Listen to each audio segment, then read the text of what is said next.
찬양하며 주님 앞에 나아갑니다. 항상 진실케,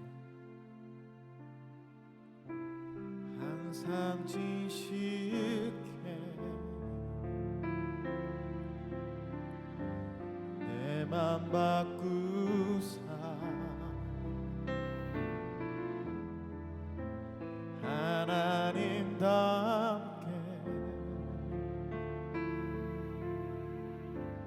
하여 주소서. 다시 한번 고백합니다. 항상 진실케, 항상 진실케 내 맘 바꾸사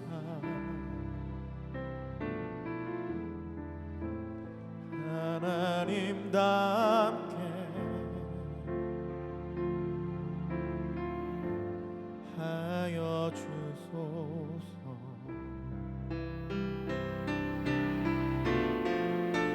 주는 토기장이 나는 치는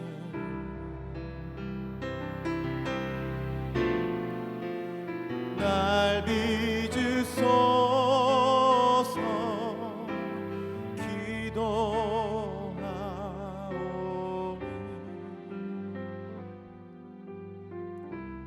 항상 진실케 내 맘 바꾸사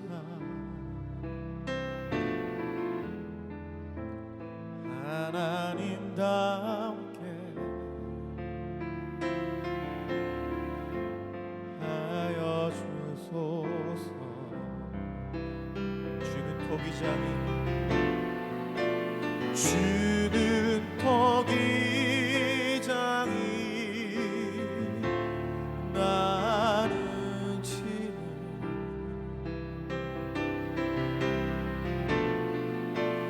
날 빚으소서 기도하오니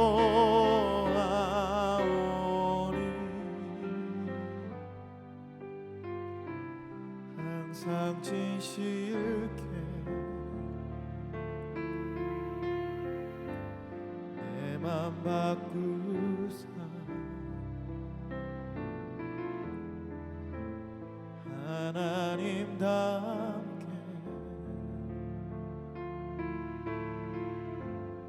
하여 주소서.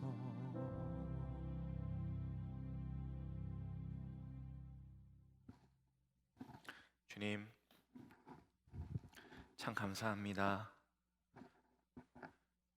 우리를 손수 지어주시고 하나님을 닮아갈 수 있는 아름다운 삶을 허락하신 주님, 참 감사드립니다. 여전히 연약해서 이렇게 살다 하나님을 정말 닮을 수는 있을까? 갈수록 하나님과 사람들을 향한 진실함이 깊어지는 게 아니라 사라져가는 건 아닐까 부끄러울 때도 있지만, 내 안에 착한 일을 시작하신 주님께서 우리를 계속 만들어 가시고 완성시켜 가실 줄을 믿습니다. 그 믿음 가지고 더욱 주님만 바라며 주님만 사랑하는 우리들 되게 하옵소서. 이 아침 말씀 앞에 나아갑니다. 우리 각자를 향하신 하나님의 음성을 듣는 시간 되게 하시고 그 음성 앞에 엎드리며 순종하는 시간 될 수 있도록 은혜 내려 주옵소서. 감사드리며 예수 그리스도 이름으로 기도드립니다. 아멘. 오늘 우리에게 주신 하나님의 말씀은 창세기 49장 1절부터 보도록 하겠습니다. 1절과 2절 그리고 8절부터 10절까지의 말씀을 보도록 하겠습니다. 제가 읽도록 하겠습니다. 야곱이 그 아들들을 불러 이르되 너희는 모이라. 너희가 후일에 당할 일을 내가 너희에게 이르리라. 너희는 모여 들으라. 야곱의 아들들아, 너희 아버지 이스라엘에게 들을지어다. 유다야, 너는 내 형제의 찬송이 될지라. 내 손이 내 원수의 목을 잡을 것이요 내 아버지의 아들들이 내 앞에 절하리로다. 유다는 사자 새끼로다. 내 아들아, 너는 움킨 것을 찢고 올라갔도다. 그가 엎드리고 웅크림이 수사자 같고 암사자 같으니 누가 그를 범할 수 있으랴.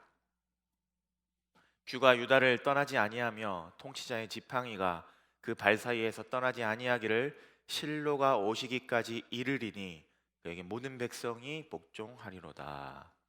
아멘. 사랑하는 성도 여러분, 요즘 여러분들은 어떤 마음의 소원을 품고 주님 앞에 어떤 기도를 드리고 계십니까?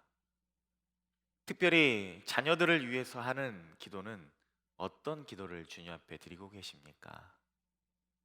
아무래도 요즘이 상황이 상황인 만큼 코비드 시대이기 때문에 우리 자녀들이 어디에서 뭘 하든지 정말 안전할 수 있도록, 건강할 수 있도록 그렇게 많이들 기도하고 계시죠? 그런데 우리가 그렇게도 마음에 품고 사랑하는, 그렇게 기도하는 자녀들이 혹시 우리들을 서운하게 만들거나 때로는 우리를 분노하게 만든다면 여러분들은 그 자녀들을 위해서 어떻게 기도하시겠습니까? 매일같이 마음 다해서 자녀들을 위해서 기도하고 있는데, 또 물심양면으로 우리 자녀들을 잘 사랑하고 섬기고 있는데 그 마음과 간절함을 알기는 하는지 전화가 한 번도 없고 맨날 집에서 뭘 가져가기만 하지 도통 집에 뭘 가져올 생각은 하지를 않고, 말은 또 얼마나 안 듣는지, 또 나는 자녀들에게 무슨 한마디라도 하려면 굉장히 많이 생각을 하고 조심스럽게 이야기를 하는데 이 자녀들은 부모의 마음과 상황을 알기는 하는지 아무 말이나 해버리는 것 같고, 그 말이 상처가 돼서 때로는 마음에서 지워지지 않고, 그런 일들이, 그런 마음 상하는 일들이 여러분 생기신다면 여러분은 그 자녀를 위해서 어떻게 기도하시겠습니까? 아무리 우리가 서운하고 화가 난다 하더라도 자녀들을 저주하는 기도는 하진 않겠죠. 정말 자녀들이 회개하고 돌아올 수 있도록, 마음이 조금 더 상해하셨다면 정말 정신 차리고 돌아올 수 있도록 기도는 하시겠지만, 저놈 망하게 해주십시오, 저놈 평생 힘들게 살게 해주십시오라는 기도를 하지는 않을 것입니다. 그런 측면에서 보면 오늘 본문에 나오는 이 야곱의 이야기들은요, 좀 너무한 거 아닐까라는 생각이 들기도 합니다. 요셉을 다시 만나게 된 이 야곱이 그 인생의 마지막에 요셉의 아들인 에브라임과 므낫세를 축복하더니 이 오늘 본문을 보면 모든 아들들을 다 불러다 놓고 마지막 이야기들을 그들에게 남겨줍니다. 먼저 장자인 루벤에게는 이렇게 이야기를 합니다. 이 3절을 보시면 3절에서 너는 내 장자요 내 능력이요 내 기력의 시작이라 위풍이 월등하고 권능이 탁월하다라고 이야기를 하죠. 그런데 4절에서 뭐라고 이야기를 합니까? 4절을 보시면 3절에 이렇게 이야기를 했지만 4절에서는 물의 끓는 같았은즉 너는 탁월하지 못하리니, 즉 루벤의 지금의 상황이 어떻다는 겁니까? 야곱의 장자로서 이 다른 형제들보다도 더 탁월하고 더 능력이 많고 더 위풍이 당당할지 모르지만 앞으로 어떻게 된다는 겁니까? 지금은 그렇더라도 앞으로는 그 탁월함을 잃어버리게 될 것이다라는 겁니다.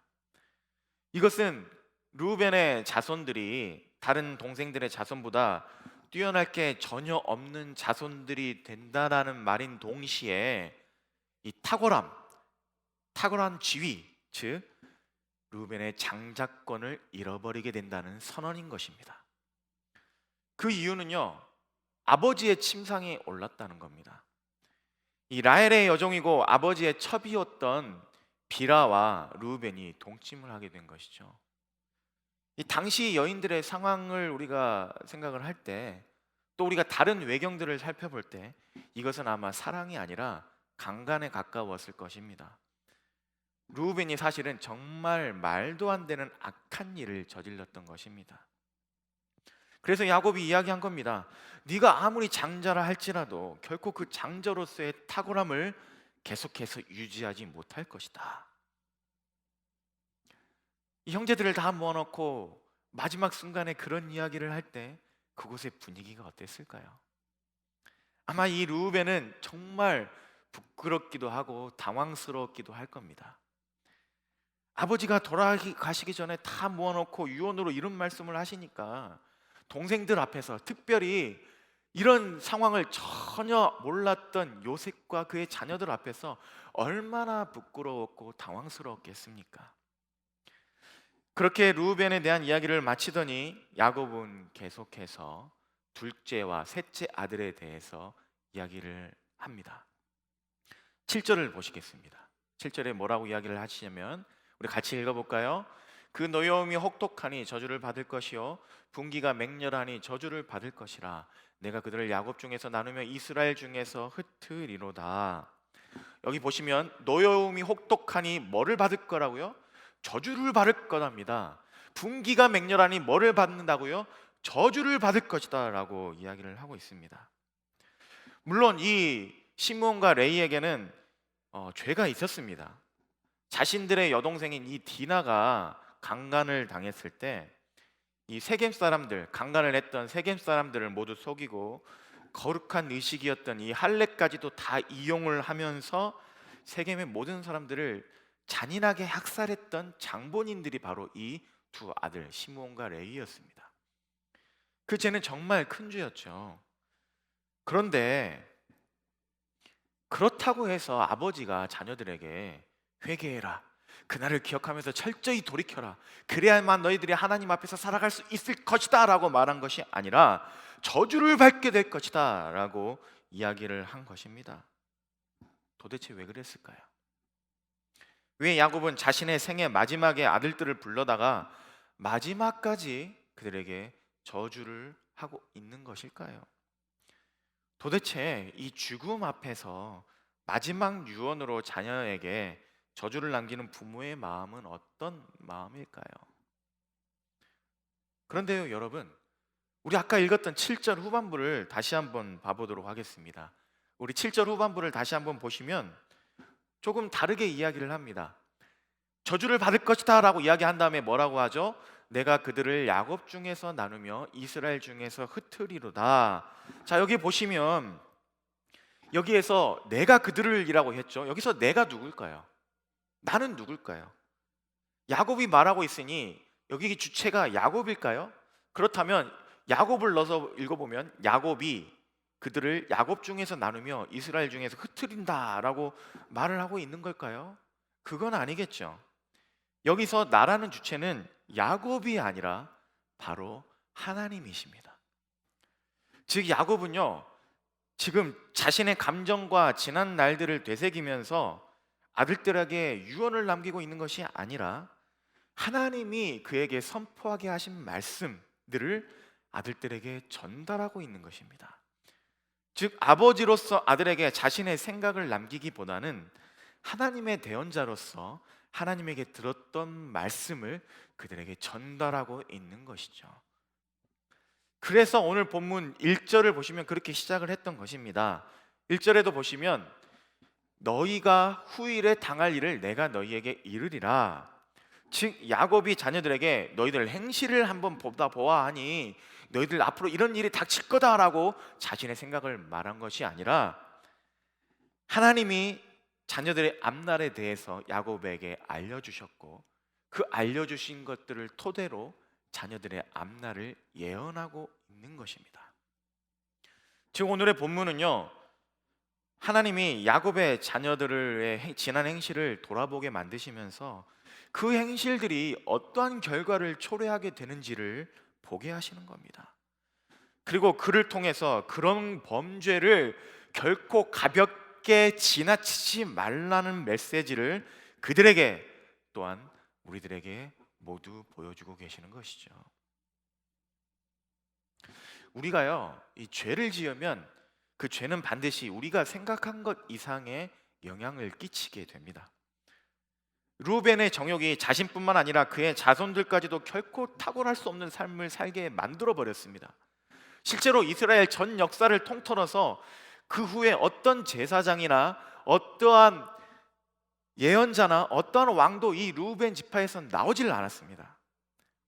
시므온과 레위의 간악함과 잔인함 때문에 시므온 지파는요 늘 작고 연약한 지파로 살 수밖에 없었고요, 레이는 예언처럼 자신들의 기업을 얻지 못하고 모든 지파에 흩어져서 살 수밖에 없었습니다. 우리의 죄가 대충 숨겨지고 대충 지나가고 잊혀지고 이러지 않더라도 이 죄값을 나 혼자 이렇게 짊어지게 되는 정도만 하더라도 다행이라는 겁니다. 아담의 범죄가 온 인류의 운명을 바꿔버렸던 것처럼 우리의 범죄가 나의 운명뿐만 아니라 우리 자녀들에게까지도, 많은 사람들에게까지도 영향을 끼칠 수 있다는 것입니다. 우리가 쉽게 내뱉는 말들이요, 우리 자녀들이 건강하게 살지 못하도록 만드는 일이 될 수 있습니다. 우리가 쉽게 내뱉는 교회와 사람들에 대한 평가가 우리 자녀들의 신앙을 막을 수 있는 겁니다. 우리가 별 생각 없이 사람들을 대하는 이 태도와 말들이 자녀들의 가치관을 형성할 수도 있는 것입니다. 우리의 거짓과 속임수가 우리 자녀들의 거짓과 속임수가 될 수도 있고요, 우리의 잔인함과 폭력이 우리 자녀들의 잔인함과 폭력이 될 수도 있는 것입니다. 그래서요, 우리는 남 탓하는 것 좀 멈추고, 남 비난하는 것 좀 멈추고, 늘 나 자신을 돌아보면서 나의 죄에 대한 경각심을 늘 가지고 살아야 합니다. 아침부터 좀 무겁죠. 그런데 다행히 그 다음에 나오는 사람에 대해서는 야곱이 조금 다른 예언을 합니다. 그 사람은 바로 유다입니다. 우리 주일 설교를 잘 들으셔서 아시겠지만 유다는 특별히 남다를 게 없었던 사람이었습니다. 오늘 본문을 보면 형제 중에서 위품이 있고 탁월했던 사람, 능력 있고 힘 있어 보이는 사람은 누구였습니까? 장자인 르우벤이었죠. 그리고 시므온과 레이는 잔인하고 폭력적이긴 했지만 이 전쟁과 싸움을 늘 대비하고 살아야 되는 당시 시대의 상을 우리가 살펴본다면, 오히려 당시 이 세상적인 관점으로 볼 때 세상에서 더 대접받고 능력 있다고 칭송받는 사람은 누구겠습니까? 오히려 시므온과 레이일 수도 있겠죠. 세상 사람의 눈에는 그들이 오히려 용맹한 전사로도 보일 수 있는 것입니다. 그러나 유다는 이런 형들에 비해서 위품이 있지도 않았고 그런 전쟁의 능력이 있지도 않았습니다. 그렇다면 능력은 없다 할지라도, 그렇다면 이 형들보다는 죄를 좀 덜 지은 선한 사람이었을까요? 유다는 요셉을 상인들에게 팔자고 했던 장본인이었습니다. 팔자고 제안할 때는 그런 말들을 했죠. 우리 손으로 죽이지는 말고 차라리 팔아 넘기자라고 이야기를 하면서, 그 아이는 우리의 형제고 우리의 피부친데 어떻게 우리 손에 피를 묻히냐라고 말을 했지만, 사실 당시 노예들은요, 이 사람이 아니라 가축과 같은 소유물로 여겨졌던 상황이었습니다. 그런 상황 속에서 먼 나라의 다른 상인에게 노예로 팔아버린다는 것은요, 이것은 나의 손이 아니라 이미 다른 사람의 손을 통해서 죽이겠다는 말과 똑같습니다. 오히려 여기서 죽이자라는 다른 형제들보다 더 영악한 일이 될 수도 있는 것이죠. 오히려 그때 정말 요셉을 구해내고자 했던 사람은 바로 장자인 르우벤이었습니다. 물론 이 르우벤이 아무리 요셉을 살리려 했던 사람이라 할지라도 그에게는 성적인 타락이라는 치명타가 있었기 때문에 르우벤이 그래도 좀 더 나쁜 사람이라고도 할 수 있겠죠. 그러나 유다도 아내를 잃고 애통하는 기간이 끝나자마자 길가의 창녀와 관계를 맺게 되었고, 그러다가 며느리 다말을 임신시킨 장본인이기도 합니다. 즉 시므온과 레이보다는 조금 더 착해 보이고 선해 보일지 몰라도 이 맏형 르우벤보다는 결코 나을 것 없어 보이는 사람이 바로 유다입니다. 그런데 그런 유다에 대해서는 8절에 이렇게 이야기를 합니다. 우리 8절 다 함께 읽어보도록 하겠습니다. 유다야, 너는 내 형제의 찬송이 될지라. 내 손이 내 원수의 목을 잡을 것이요 내 아버지의 아들들이 내 앞에서 절하리로다. 자, 보십시오.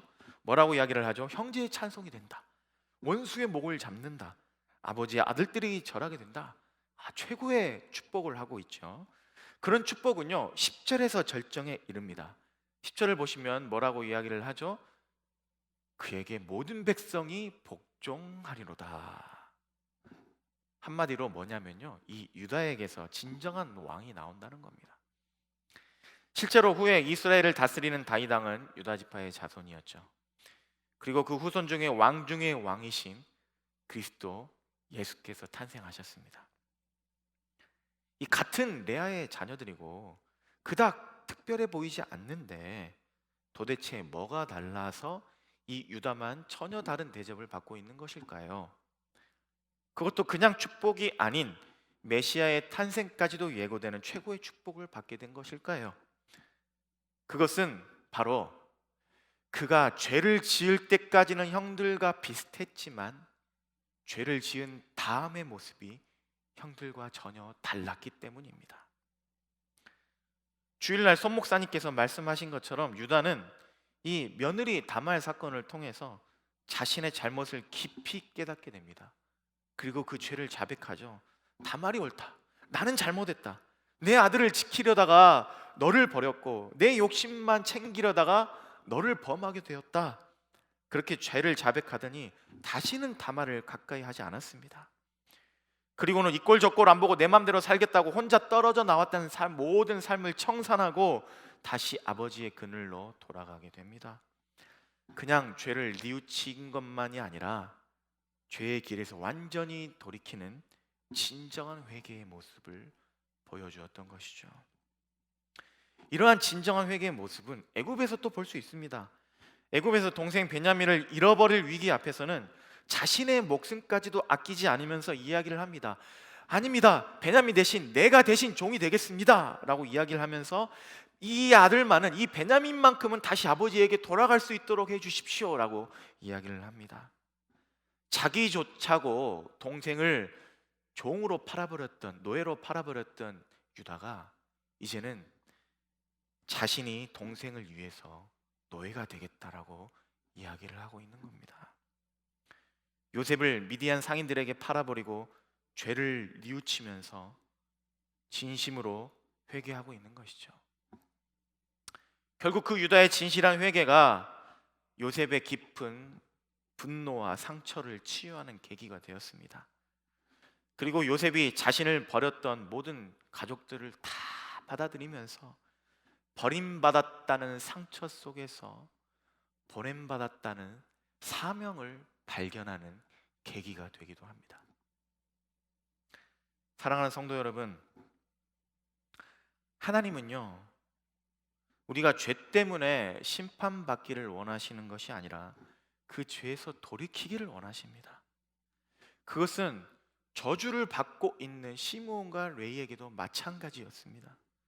그 저주가 저주 그대로 이루어져서 자자손손 대대로 심판받으면서 살라는 것이 아니라 그 저주 받음을 통해서 자녀들에게 부모의 폭력과 잔인함이 물려지지 않도록 그 강한 경고를 통해서 그 폭력이 얼마나 그릇되고 잘못된 일인지를 알고 늘 경계하며 살아갈 수 있도록 그들에게 이야기하셨던 것입니다.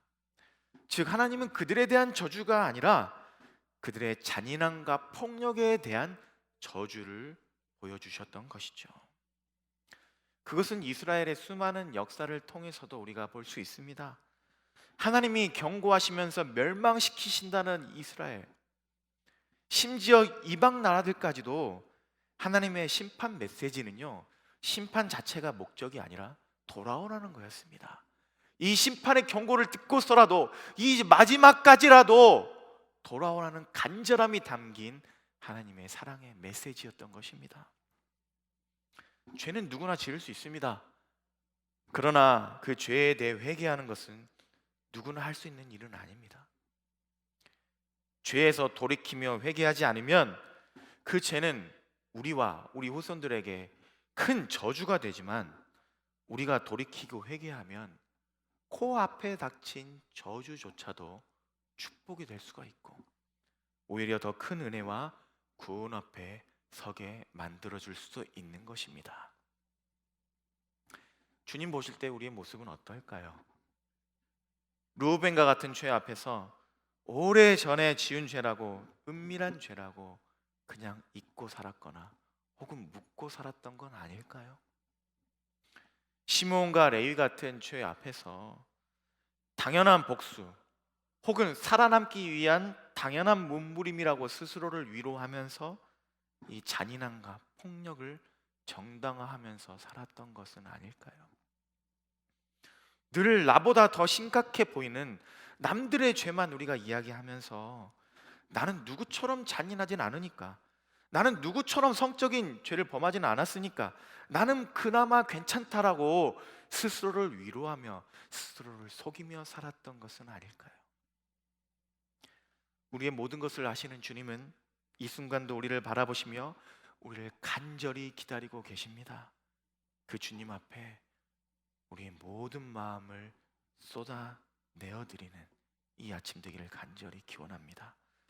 그래서 우리에게 그렇게도 주고 싶어 하시는 유다 지파와 같은 복된 삶, 왕 같은 제사장으로 살아가며 하나님의 통치하심과 영광을 이 세상에 드러내는 삶, 그 삶을 누리며 살아낼 수 있는 저와 여러분 되시기를 주님의 이름으로 간절히 기원합니다. 우리 함께 기도하겠습니다.